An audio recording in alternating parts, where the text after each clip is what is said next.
बिस्मिल्लाहिर्रहमानिर्रहीम। आज हम मैथमेटिक्स क्लास 9th में सप्ली एंड इम्प्रूवमेंट वाले का जो प्लान फर्स्ट के मुताबिक यकम को टेस्ट है उसके सेक्शन थर्ड के इम्पॉर्टेंट क्वेश्चंस। अब क्वेश्चन नंबर 1, अब आप लोगों को मसलन वैसे 15.1 के बस आप इसी तरह से इम्पॉर्टेंट क्वेश्चन की हेडिंग दे के आप लोग लिखते जाएँ। ये थर्ड सेक्शन में आएंगे, जो डेफिनेशन वाला सेक्शन होता है उसमें। अब ये 3 क्वेश्चन है। 1.5 cm, b is equal to 2 cm, c is equal to 2.5 cm, इस तरह से इसका b पार्ट c पार्ट, इन 3 क्वेश्चन में से बहुत ज़्यादा चांस होता है कि एक क्वेश्चन आता है। अब इसमें हम फर्स्ट क्वेश्चन को लेके सॉल्व करेंगे,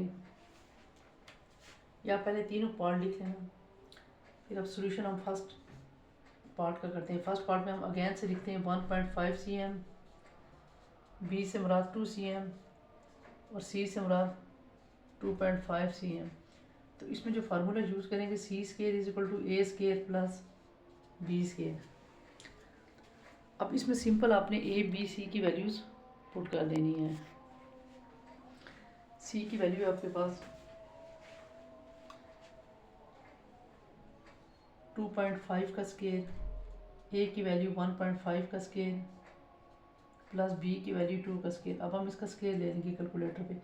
1.5 का स्केयर लेंगे 2.25 आ जाएगा, 2.2 का स्केयर ले लेंगे 4 और ये 6.25, और इसको भी प्लस करेंगे 6.25 6.25।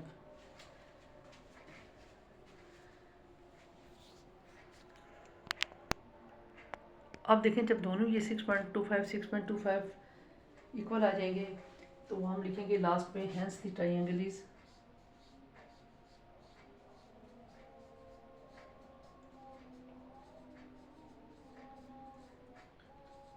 Right angle.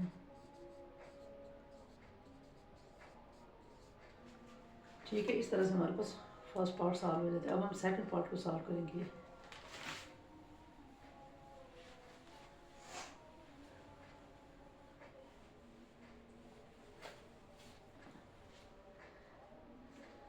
अब सेकंड पार्ट हमारे पास है ये। अब इसके सोल्यूशन में हम फिर इसको लिख लेंगे, जो जो हमारे पास है। ए हमारे पास है बी और सी। ए हमारे पास 5 cm, बी 12 cm और सी हमारे पास है 13 cm। अब हम फार्मूला लिख लेंगे C square is equal to A square plus B square. C की वैल्यू हमारे पास है 13 का स्केयर, ए की वैल्यू है 5 का स्केयर और बी की है 12 का square. 169 is equal to 25 plus 144। अब इन दोनों को ऐड कर लेंगे। देखिए ये भी 169 आ गया, ये भी 169। अब हम आखिर में लिखेंगे hence the triangle is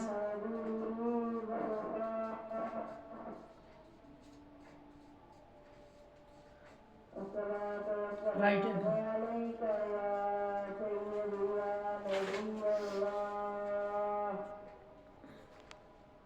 hence the triangle is right angle.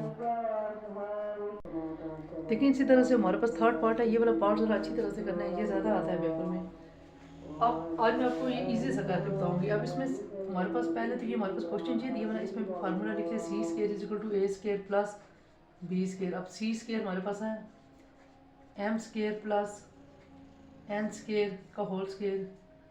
ए हमारे पास है M square minus N square इसका होल स्केयर। बी हमारे पास है 2mn।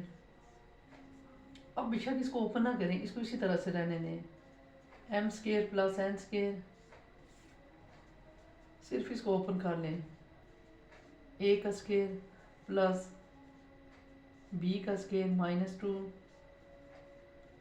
M square N square plus 4 M square N square. अब देखिए यहाँ पर हमारे पास हो गया एम की 4 प्लस एन की 4। 2m स्केयर में से 4m स्केयर में से निकाला तो ये हमारे पास बच गया 2m स्केयर एन स्केयर। इसकी जगह पर हम लिख सकते हैं m square plus N square को हमने ऐसे ही लिखा। यहाँ पर हमारे पास m square plus N square, यहाँ पर भी हम इस सारे की जगह पर लिख सकते हैं m square plus N square का होल स्केयर। अब ये देखें left hand side right hand side के बराबर आगे हम लिखेंगे hence the triangle is right angle.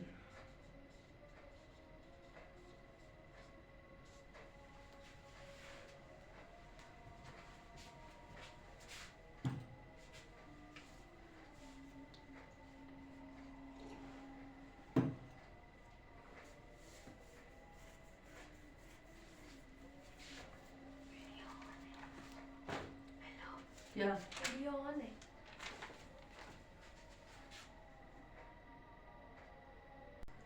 अब इसी तरह से क्वेश्चन नंबर 2 है हमारे पास। फ्रॉम जी जो बोर्ड के पेपर में आए हुए from the adjoint figure find X and Y, last section में जो आए हुए हैं। अब इसके मसलन आपको फिगर बनाने की ज़रूरत नहीं, फिगर वहाँ पर बनी हुई होगी, आपने सिर्फ इसका सोल्यूशन मसलन यहाँ पर आपके पास 30 डिग्री दिया हुआ है, ये 30 डिग्री दिया हुआ है, ये वाई दिया हुआ है वो 6 सेंटीमीटर। आपने सोल्यूशन के आगे से लिखना है we know that sum of angle of a triangle is 180।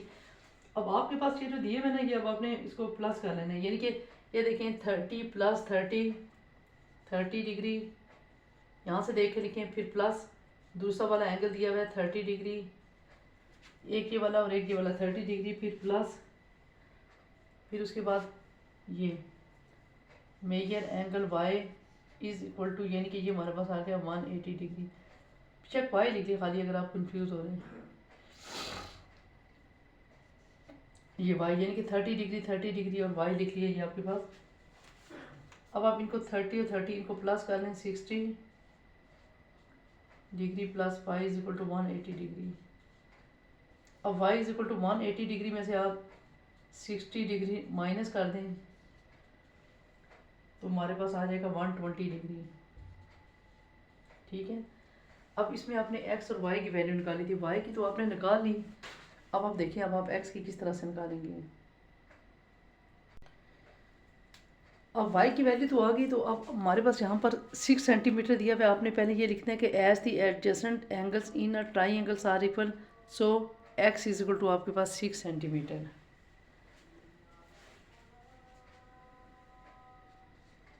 यहाँ से एंड से आपने एक और लाइन लिखनी थी इसी में। अब सबसे पहले आपने लिखा ना, ये तो आपने पहले भी लिखी थी, as the adjacent angles in a triangles are equal, फिर आपने लिखना है दूसरी लाइन में so the adjacent sides of the triangle are equal. तो x इज इक्वल टू जो हमारे पास ये 6 सेंटीमीटर दिया हुआ है तो x भी हमारे पास 6 सेंटीमीटर ही होगा। इस तरह से आपने करना है। अब देखिए क्वेश्चन नंबर 3 ये भी आपके पास इसी तरह से है जैसे आपने पहला क्वेश्चन नंबर 2 सॉल्व किया। ये क्वेश्चन सर आपकी सहूलत के लिए है, वरना तो आप डेफिनेशंस भी तैयार कर सकते हो, ये ज़रा इजी है, आपके पास चॉइस ज़्यादा हो जाएगी। सेक्शन 3 में from the adjacent figure find the P and Q. अब डायग्राम बनाने की आपको ज़रूरत इसमें नहीं है, तो अब हम इसके जो सोल्यूशन है हम सबसे पहले लिखेंगे, जैसे आपने छोटी क्लासेस में भी आप लोगों ने इस टाइप के क्वेश्चन किए हैं। वी नो दैट बिल्कुल सिंपल है, डेफिनेशन से ज़्यादा सिंपल है। अब वी नो दैट हम लिखेंगे sum of angles of a triangle,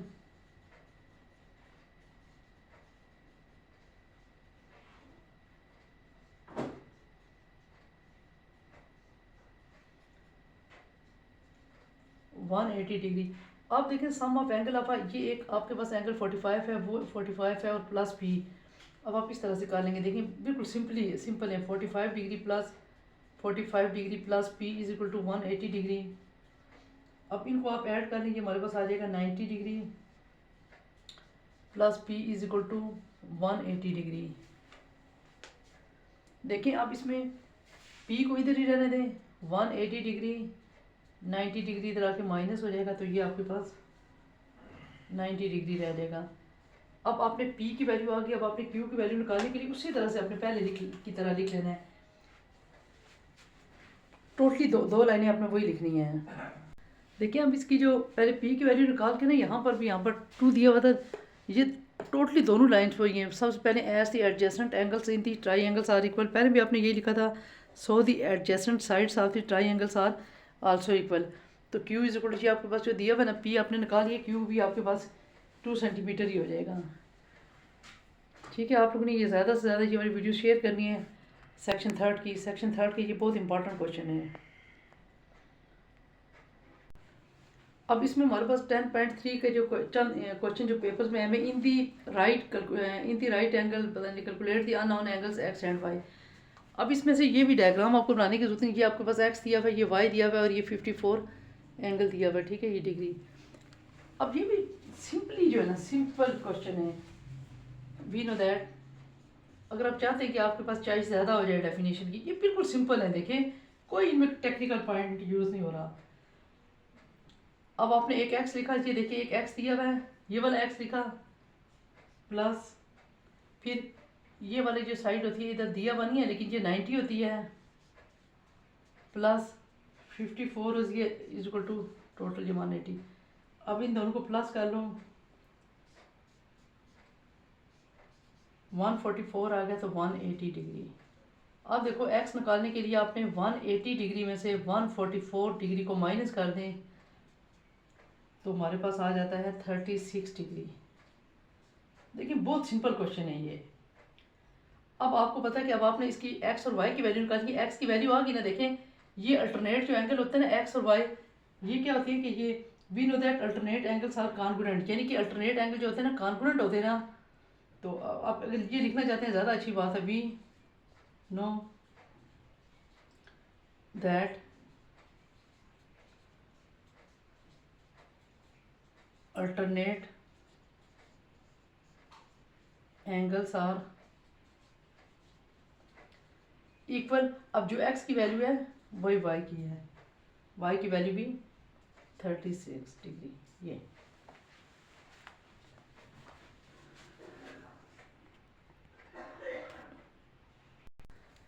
अब ये क्वेश्चन नंबर 6 है हमारे पास, ये 13.1 का which of the following set of a length can represent the measures of a side of a triangle. ये 3 पार्ट हैं, ये ए पार्ट, ये बी पार्ट, वो सी पार्ट। अब हम फर्स्ट पार्ट को लेकर सॉल्व करते हैं। 2.5 है, 3.5, 6.5। एज 2.5 को 3.5 में प्लस कर दिया, 6 आ गया। हमने इन दो साइडों को प्लस किया, 6 आ गया। और इसकी जो थर्ड साइड है वो है 6.5। अब देखिए 6 बड़ा ही है 6.5, अब 6.5 बड़ा है ना, इसका मतलब है हमने इन दो को प्लस किया तो ये लेस देन है किसे, 6.5 से। तो हम इसके आंसर में लिखेंगे this set of a length can not be the side of a triangle. This set of length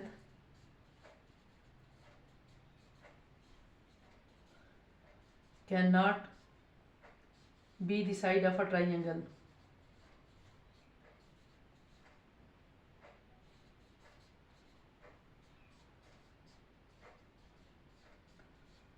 दोबारा देख लीजिए उन स्टूडेंट्स के लिए जिनको मैथ बिल्कुल भी नहीं आता, यानी कि पहला पार्ट हमारे पास ही, हम इसको सॉल्व करने हमने बताना है कि ये ट्राइंगल की साइड है या नहीं है। पहले हमने 2.5 को 3.5 में प्लस कर दिया, हमारे पास 6 आ गया और इसकी थर्ड वैल्यू 6.5 है। तो ये आपको पता है ये स्मॉलर का आता है, स्मॉल 6 इससे स्मॉलर। तो हम लिखेंगे this set of a length can not be the length of a triangle. अब इसी तरह से अब हम इसका सेकंड पार्ट सॉल्व करने लगे। देखें सेकंड पार्ट के लिए अब आप इसी तरह से सेकंड पार्ट को लिख लें, 3, 4, 7, फिर एज इसकी फर्स्ट टू साइड प्लस कर दें, 3.4। तो 3 में 4 प्लस कर लिया तो ये आपके पास कितना आ गया, 7। अब इसकी थर्ड साइड देखें 7 है ना, थर्ड साइड के इक्वल कर दें, 7 इज इक्वल टू 7। इसका भी आप ये लिख लेंगे this set of a length can not be the side of a triangle. This set of length cannot be the side of a triangle।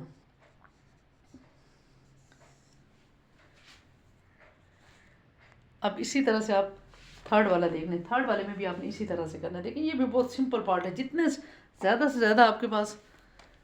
अब इसमें आप क्या करेंगे, ये हमारे पास हम इसको सॉल्व करना चाहते हैं थर्ड पार्ट को, 6, 8, 10। अब एज इसमें भी आप क्या करेंगे, फर्स्ट टू साइड को प्लस कर लें, 6 + 8 ये हमारे पास 14 हो गया और इसकी थर्ड क्या है 10 है ना, तो 10 से ये क्या आ जाता है, ग्रेटर आ जाता है 10 से। तो हम इसमें भी लिखेंगे this set of length can not be the side of a triangle. हम इसमें सब में इसी तरह से लिखेंगे this set of length can not be the side of a triangle. ये तीनों क्वेश्चन बहुत इजी थे। अब इसी तरह के इसकी इंपॉर्टेंट क्वेश्चन के लिए आप लोग मेरे साथ रहिएगा। इंशाल्लाह कल टेस्ट है, तो आज शाम तक मैं जो भी रिमेनिंग पार्ट्स हैं वो लगा दूंगी। इतने भी कर लें आप लोग का हो जाएगा। शॉर्ट क्वेश्चन तब तक कर लें आप लोग, थ्योरम कर लें, ऑब्जेक्टिव कर लें जो सेक्शन थर्ड का था। तो ये भी अगर आप ऐसे ये वाले क्वेश्चन कर लेंगे ना, देखें आपको बहुत सिंपल क्वेश्चन है, आपके पास चॉइस ज़्यादा हो जाएगी, तो आपकी टेंशन इस तरह से कम हो जाएगी। वीडियो अगर पसंद आई तो लाइक और सब्सक्राइब ज़रूर करना। Thank you.